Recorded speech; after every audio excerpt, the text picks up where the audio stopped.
Hello friends, welcome to my channel. இன்றைக்கி ஒரு lunch combo பார்க்கலாம். பாவக்காய் புளிக்குழம்பும் கோவக்காய் பொரியலும் பார்க்கலாம்.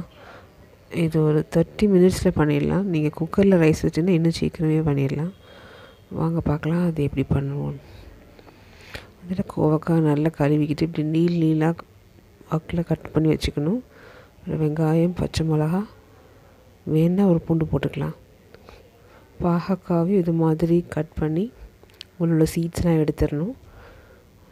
எண்ணெயில் போட்டு நல்லா பொரிக்கணும். இது பொரிஞ்சிட்டு இருக்கட்டும். அதுக்குள்ளே நம்ம கோவக்காய் பொரியலை பண்ணிடலாம்.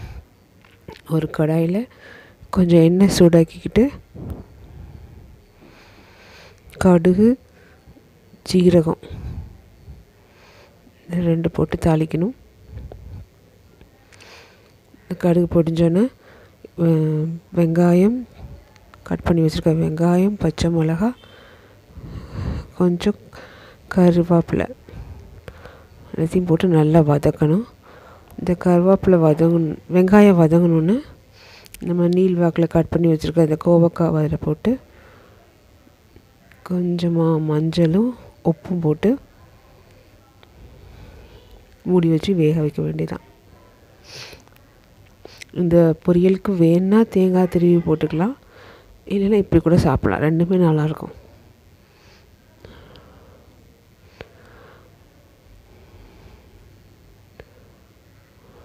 இது தண்ணி தெளிக்க வேண்டிய தேவையில்லை. மூடி வச்சாலே அது ஸ்லோ ஃப்ளேமில் வச்சு அதை மூடி வச்சுருங்க. இதுக்குள்ளே நம்ம பாகக்காய் நல்லா பொரித்து எடுத்துக்கலாம். இந்த மாதிரி நல்லா பொரித்து எடுத்துருக்கணும். பொரித்து எடுத்த பாவக்காவை அப்படி எடுத்து வச்சுக்கலாம். இது நான் ஒரு 2 பாவக்காய் போட்டிருக்கேன். அப்புறம் ஒரு வானிலையில் கொஞ்சம் எண்ணெய் சூடாக்கணும். இந்த பாருங்கள், கோவக்காய் இன்னும் கொஞ்சம் வேகணும். நல்லா பரட்டி விட்டுட்டு திருப்பி மூடி வச்சுக்கோங்க.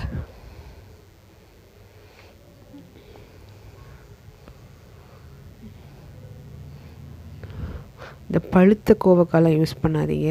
அது ஒரு மாதிரி ரெட்டிஷாக இருக்கும். இந்த காயாக தான் இருக்கணும். வானிலையில் எண்ணெய் சூடாக்கிட்டு கடுகு, கொஞ்சம் வெந்தயம்.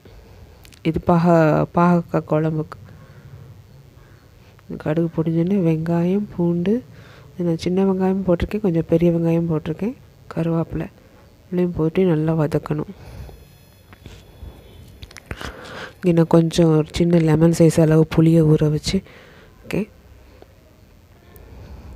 இந்த வெங்காயம் வதங்கணுன்னு இதுக்கு தேவையான மசாலாக்களை போடணும். குழம்பு மிளகாத்தூள் இருந்தால் அது போடுங்க, இல்லைன்னா வத்தல் தூள், தனியாத்தூள், மஞ்சத்தூள் இது கூட 3 கூட போட்டால் போதும். அப்புறம் கொஞ்சம் ஜீரகமும் கொஞ்சம் பெப்பரும் போடலாம். நான் குழம்பு மிளகாத்தூள் போட்டு இதுக்கு கொஞ்சம் காரத்துக்கு கொஞ்சம் இது போட்டிருக்கேன், மிளகாத்தூள். இந்த மசாலா கரியாமல் இருக்கிறதுக்கு கொஞ்சம் தண்ணி ஊற்றிக்கணும், இல்லை அது தீஞ்சு போயிடும். இந்த மசாலா நல்லா வதக்கணுன்னு இந்த புளி தண்ணி, அப்புறம் உங்கள் குழம்புக்கு எவ்வளோ தண்ணி வேணுமோ அந்த தண்ணியெல்லாம் ஊற்றிக்கோங்க.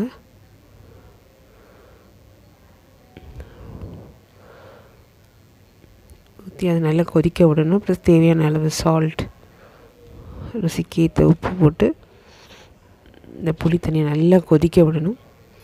இதுக்குள்ளே நீங்கள் அரிசியை வேக வச்சுக்கோங்க. உங்கள் சமைக்கிற ரைஸுக்கு, சாதத்துக்கு. அது ஒரு சைடில் வெந்துட்டுருக்கட்டும். இது நல்லா கொதித்த உடனே கொதிக்கட்டும். இப்போ பாருங்கள், அதுக்கு நம்ம கோவக்காய் கூட்டு ரெடி ஆகிட்டு, கோவக்காய் பொரியல். வேணால் இந்த ஸ்டேஜில் தேங்காய் திருப்பல் போட்டுட்டு மூடிடலாம், ஆஃப் பண்ணிடலாம். சாரி, பாருங்கள் குழம்பு கொதிக்க ஆரம்பிச்சிச்சு. நல்லா கொதித்த உடனே நம்ம ஃப்ரை பண்ணி வச்சுருக்க அந்த பாகக்காவை அதில் போடணும். வேணும்னா நீங்கள் உங்களுக்கு ஒரு சின்ன துண்டு வெல்லம் கூட யூஸ் பண்ணிக்கலாம் இந்த ஸ்டேஜில் நான் இருக்கும்போது. பட் எங்களுக்கு ஸ்வீட்டில் எவ்வளோ ஸ்வீட்னஸ் விருப்பம் இல்லாதனால நான் யூஸ் பண்ணல. இது மாதிரி திக்கானோன்னு நீங்கள் ஸ்விட்ச் ஆஃப் பண்ணிடுங்க, உங்கள் குழம்பு ரெடி ஆயிரும். இதுக்குள்ளே உங்கள் ரைஸும் ரெடி ஆகிருக்கும். ரைஸ் ரெடி ஆனால் அதை வடிச்சிருங்க. உங்கள் பொரியலும் ரெடி. உங்களுடைய சூப்பரான லன்ச் ரெடி. ட்ரை பண்ணி பாருங்கள் ஃப்ரெண்ட்ஸ். தேங்க்யூ.